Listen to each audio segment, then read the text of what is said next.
What's up guys, welcome back to part 2 of our Glencrest Hills project. We got a lot done from part 1. We got the stucco on the walls, we got windows installed, we have all the rough work done, rough electrical, plumbing, drywalls put in, and there's a lot more inside, so let's go check it out.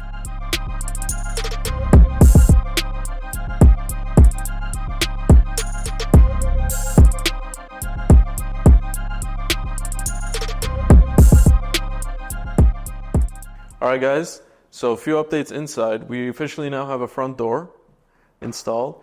All the new windows have been installed in the whole house. We got drywall put in. We got a brand new patio door. So before, if you remember from part 1, it was on the right side.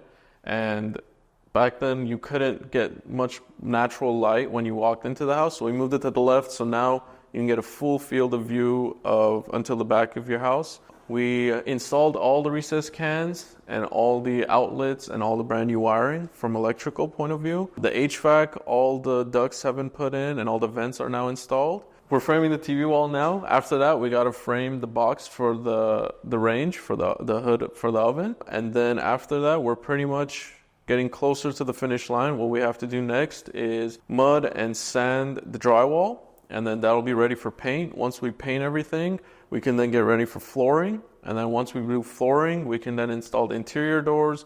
We can start installing the kitchen. And that's pretty much what we got for the inside right now.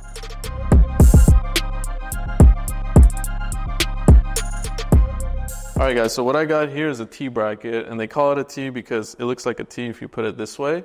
But the purpose of this is essentially when you're installing floating shelves, and especially if you're using stone, and we're gonna install this in the kitchen, you install these on the 2x4 inside, so it holds the weight much better on the long side as opposed to putting it on the front, and that prevents sagging in the future, especially with the heavy stone. So these brackets were supposed to go on each stud here because this is where the kitchen is, but miscommunication, this happens all the time in construction, and it's unfortunate, but we have to now tear this drywall back down, and so we can install these T-brackets on the studs and then put them back up. But a little miscommunication with project manager and all the labor workers, so sometimes these things happen. There's a lot going on, especially on short period projects when you're trying to get a lot done really quickly, but that's okay. So it's just a quick fix. We'll remove these and we'll put them back up.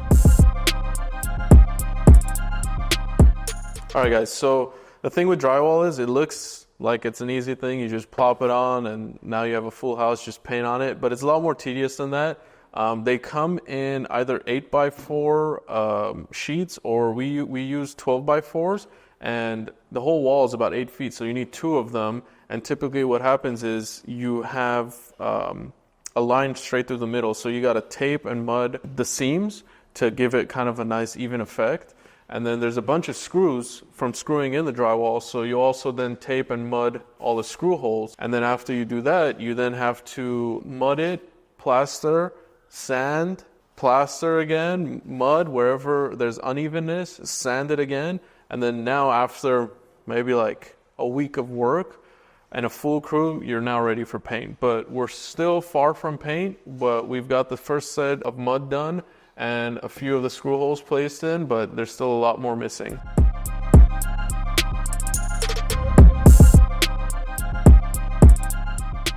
Alright guys, I also want to give a special shout out to my stucco guys because they did a very, very clean job. There was a lot of corners, we had a lot of beams to be wrapped, a lot of posts that had to be wrapped, and you can see like the amount of detail that they put in on each corner. You have like perfect 90-degree angles, and then when you look down a wall, it's so flat and level. It's difficult to find a really good stucco man that can do that correctly. So just want to give a shout out to Hector and his team. This is another big difficult task to do, is when you join a beam and a post and you have those fresh cut like corner lines. That's very appealing and aesthetically pleasing to the eye, and they're able to do that with working precisely and taking the time and taking the extra like hour, 2 hours, whatever it may be, to get that right. Alright guys, so let's talk about what's to come. We got paint, flooring, kitchen, finishing stucco, and then we'll start getting ready for prepping the bathroom so we can get it ready for tile. And then after that, we'll already get ready for finishes. So make sure if you want to stick along for the whole process, hit the post notification bell, subscribe, like the video, and we'll catch you guys on the next one.